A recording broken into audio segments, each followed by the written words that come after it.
Oui, non, parce que hier on m'a demandé qu'est-ce qui m'avait le plus touché chez Saint-Laurent, ce qui est une question très dure parce que j'ai évidemment été touché par beaucoup de choses. Plus j'ai fait des recherches sur Saint-Laurent, sur sa vie, plus j'ai appris à aimer tout, même ses défauts, même son égoïsme, enfin tout. Mais hier, ouais, on m'a demandé ça, et je crois que c'est ça, c'est cette idée que j'ai compris assez vite, en fait, que oui, il fait partie de la famille des extralucides pour moi, c'est-à-dire des gens qui traversent la vie et qui ont une lecture tellement violente, tellement accrue, tellement passionnée, tellement intelligente aussi de tout, des gens, de leur époque, des choses, que c'est très douloureux pour eux de vivre tous les jours. Et être heureux, ils cherchent à être heureux, mais la vie est trop violente pour eux. Il y a quelque chose, parce qu'ils ont une lecture trop intelligente de tout. Moi, l'exemple contemporain que je donnerais, et j'ai eu la chance de tourner avec lui, pour moi c'est Benoît Poelvoorde, que finalement je connais peu, mais avec qui j'ai eu cette espèce de sensation quand j'ai tourné avec lui. C'est un mec qui, dans tous les plans, c'est génial ce qu'il fait. Une seconde avant, il est en train de déconner, en train de vous montrer son cul et tout machin, ça dit action, il est dedans, mais comme personne, il te fait une scène hallucinante, où au début il pleure, à la fin il fait pleurer de rire toute l'équipe du film qui est autour, le caméraman ne peut même plus cadrer la scène tellement c'est dément ce qu'il fait, et en même temps c'est un mec, j'ai l'impression, qui lutte avec le bonheur, quoi, qui n'arrive pas à être heureux. Et le fait que Benoît Poelvoorde ou Yves Saint-Laurent transforment cette douleur qu'ils ont tous les jours en création, ça, c'est un truc qui m'a touché énormément. C'est un message tellement positif, en même temps, ils aspirent à la lumière, quoi, et en même temps, c'est presque comme si c'était pas pour eux. C'est-à-dire, Saint-Laurent, il a rendu beaucoup de femmes heureuses, il a dévoué sa vie, on peut dire, et sa création aux femmes, il leur a donné l'indépendance, il leur a donné le pouvoir, et c'est comme si toute cette douleur qu'ils ressentaient, il l'a transformée pour créer tout le temps.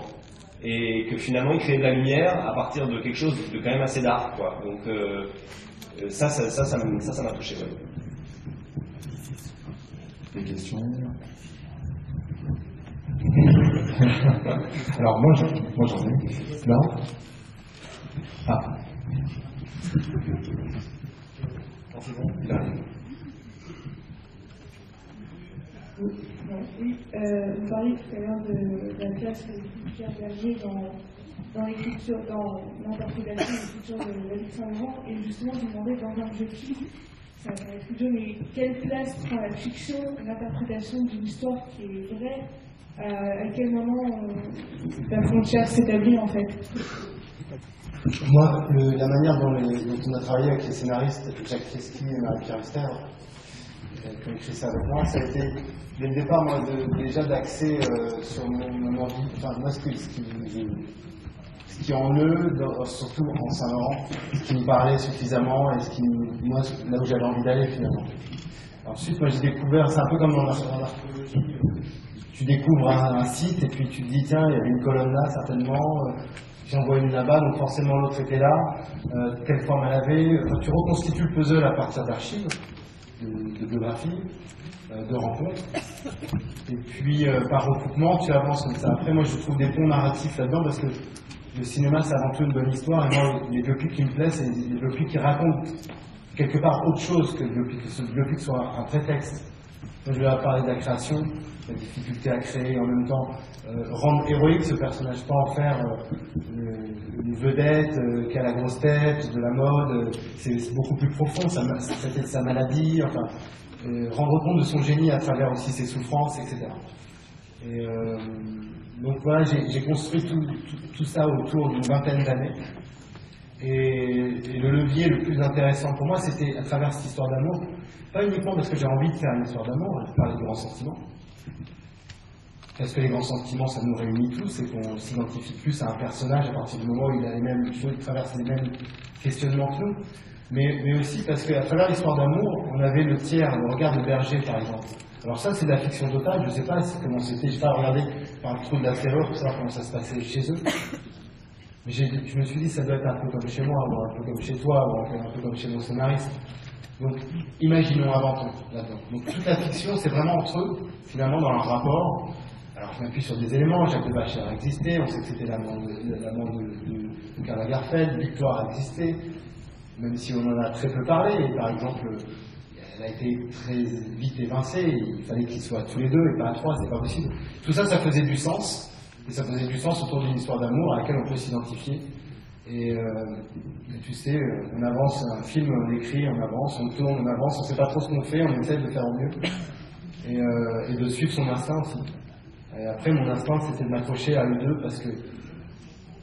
parce que c'était le cœur du film, de leur relation. Donc, voilà, quand on savait pas, on s'accrochait à nos personnages, on s'était réinventé nous-mêmes, hein, puisque c'était de la fiction, et on faisait que faire notre travail. Pour nous, évidemment, l'idée de faire rentrer la fiction là-dedans, pour Guillaume et moi, c'était super important parce que si tu te dis je suis en train de jouer Saint-Laurent, je suis en train de jouer Saint-Laurent, putain, je joue Saint-Laurent, tu flippes ta race et tu joues rien, quoi. Donc, mais ça, Jalil, il avait été très clair dès le début, il avait dit bossez bien, voyons-nous quand vous voulez pour bosser, donc on a beaucoup plus répété que sur n'importe quel autre film, c'était presque du théâtre, quand on se voyait, on faisait des répètes dans les stades, dans une salle un peu pourrie, une salle où on a passé tout le film en revue, quoi, plusieurs fois.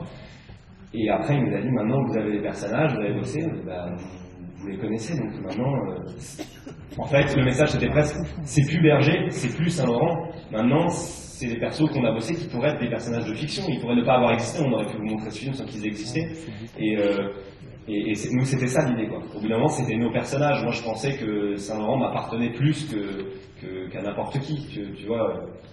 Saint-Laurent. C'est vrai d'ailleurs, parce que souvent quand vous me posez des questions, souvent, tu sais, t'as des mille trucs à gérer, surtout sur ce film, on a tourné très vite parce qu'on avait moins d'argent qu'il ne fallait, comme souvent, et que ça coûte très cher de faire un film sur Saint-Laurent, tout coûte cher, donc nous on avait peu de temps. Donc ça, ils arrivaient et me disaient, et tu penses que, je crois que, je leur disais, mais tu sais mieux que moi, vas-y, clique, et puis on verra après, on en parle après. Fonce dedans. Et c'est ce qu'on a fait très souvent parce que j'avais la chance aussi d'avoir deux acteurs de très très très très haut niveau. C'est pour ça d'ailleurs que j'ai pris des acteurs du français, souvent les biopics anglo-saxons, pour parler du discours d'un roi par exemple, qui, moi dans le niveau de jeu, était un peu une référence pour moi, sont des acteurs de la Shakespeare Company, donc à un moment donné les mecs ils ont joué des grands textes, des grands personnages, et ce sont des grands personnages.